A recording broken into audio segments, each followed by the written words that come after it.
This is Elevate's Climate Changemakers, highlighting leaders in equity work and climate action. This season, we're having conversations with creators who are centering climate and environmental justice in their art. Let's dive in and meet today's changemaker. Welcome to Climate Changemakers, a podcast produced by Elevate. We've worked for over 20 years to make sure that everyone has access to healthy, safe, affordable heat, power, and water in their homes and communities. I'm Ann Evans, Elevate CEO, and today's host. Hi, Ann. I'm Yami Newell, Associate Director of Community Projects at Elevate, and I'm also this episode's host. 2022 marks our third season, and this time we wanted to center artists and creators producing content about the environment and climate crisis in innovative ways.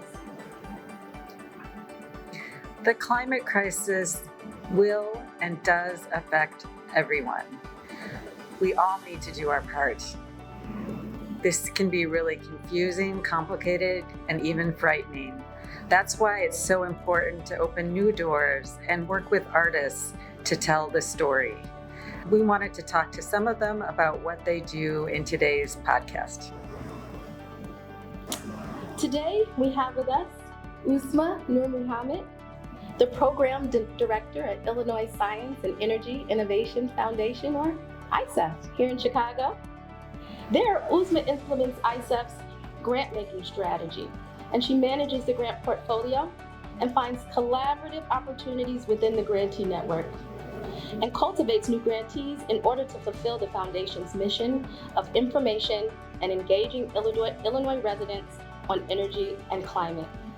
Today, we're excited to talk to her about a new grant program called Earth Art Chicago, which supports the use of art and stories to stimulate community engagement on climate change, natural resource use, and environmental justice in Chicago neighborhoods.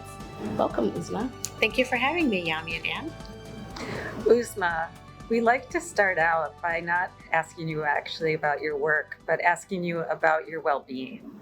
How are you doing? How is the world treating you? And what are you doing to take care of yourself? I'm doing well. I have a 2 and 4-year-old, so it's been a little rough the last couple of years with the pandemic and being at home, but they've also been a joy, and they say the sweetest things and make my day.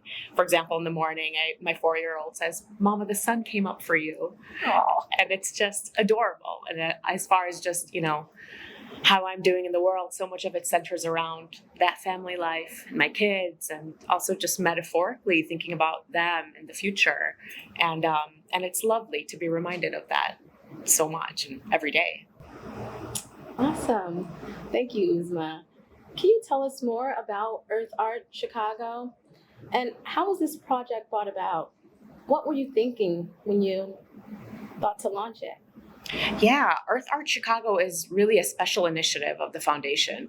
We, to this day, 8 years that the foundation has been around, we have funded energy education and energy literacy, which is very different from this artistic approach that we decided to take with the grant process. And the idea really was, instead of using these rational approaches, data, and getting out and talking to people about what they can do to save energy in their homes, how can we employ more emotional sort of approaches to get people to think about their connection to nature, to think about the environment, to bring attention to environmental justice, and also some of the work that's being done in our communities around environmental justices. Thank you, Uzma. This is really, frankly, inspiring to hear how a foundation is taking such an accessible approach and such an authentically, truly, we believe that artists and people who are closest to the problems are also closest to the solutions. I have to say, in all my years, this is really unique. It's a really unique approach, and you should feel proud of what you've done. Thank you. We are quite proud, and it took a lot of deliberation. I think grant making is a relationship And like any relationship, there's a power dynamic there. And so we were very sensitive about that power dynamic. And knowing that artists don't have a lot of capacity, we need to make sure that they're able to apply for these grants, that it's accessible to them. Because at the end of the day, artists are communicators, and we need that kind of communication when it comes to the climate crisis. We need what artists can bring through emotion, through inspiring people, through moving them to take action. Can you talk a little bit about how the application process was different? Like, for example, instead of writing an essay, right? What were some of the things that might have been different for folks who applied? Yeah, a lot of this was what we picked up from the co-creation sessions. So the artists, some of them said, we don't have time to put a narrative together. Can we submit video? And we just thought that's a no-brainer. That's really easy for us to do. I mean, that is the format people are using these days and they're comfortable with. Why don't we allow video submission? So that was one very easy operational change. We asked the minimal amount of questions, and we tried not to repeat ourselves in the questions that we were asking. And we asked artists just natural questions. Instead of saying, give us an executive summary of the project, we asked, who trusts you? And tell us a little bit about what you'd like to accomplish. Yeah. And I think that those were just easier to answer. And then, the stipends also helped, because anyone that completed a proposal received a stipend for the time that goes into, as you all know, applying for grants is you need a position to do that. You need someone that you can support that is a staff person. Many of these artists don't have that. They're working on limited capacities. And so we recognize that, and the amount that we gave, it's not going to fund a development person, but it is acknowledging that your time is valuable. That's right. And that we know that it's cumbersome to fill out these proposals. So those were some of the things in the process. We allowed people to use a lot more visuals, and just tried to keep it short and sweet as much as we could. It was also an open LOI process. So a lot of times when it comes to artists, and this was new to us because we hadn't funded art before. We hadn't funded art projects before.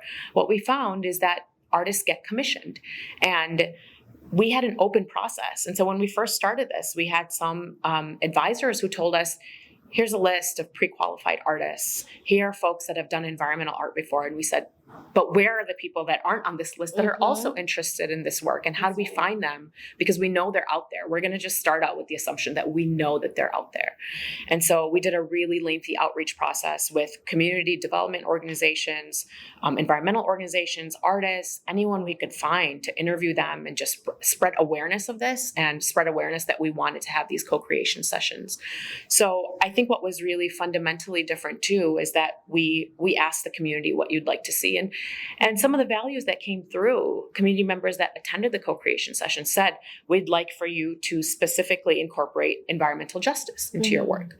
And if you'll notice, ISEF hasn't supported environmental justice within that terminology in the past before. We've always used words like low income populations. Really the legislative language that created the foundation is what we have used. And so this was very different for us because the RFP was completely open to artists. It was, using environmental justice. It was also talking about racial equity, because specifically from the sessions, people said, it can't just be equity. It's got to be racial equity that you address. So those were some of the things that were different. And then also art opportunity areas. That was another one. We identified areas in the city that have very low public art assets and very methodically said, these are the criteria on which we'll essentially double the points for submissions to make sure that we can put some public art into places, because we know that changes a neighborhood, that changes and creates a gathering space sometimes where there isn't one.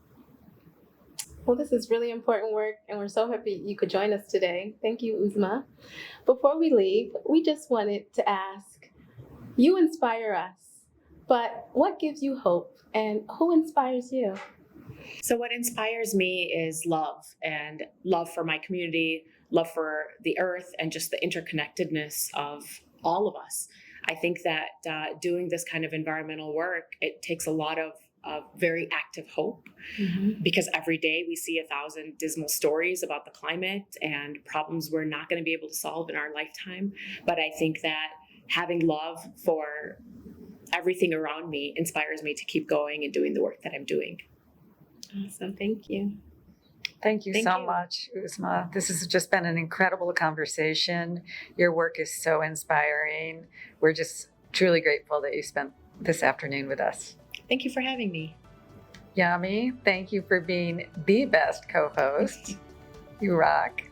And thank all of you for spending this time with us. And come back and check out our next podcast series, Climate Changemakers.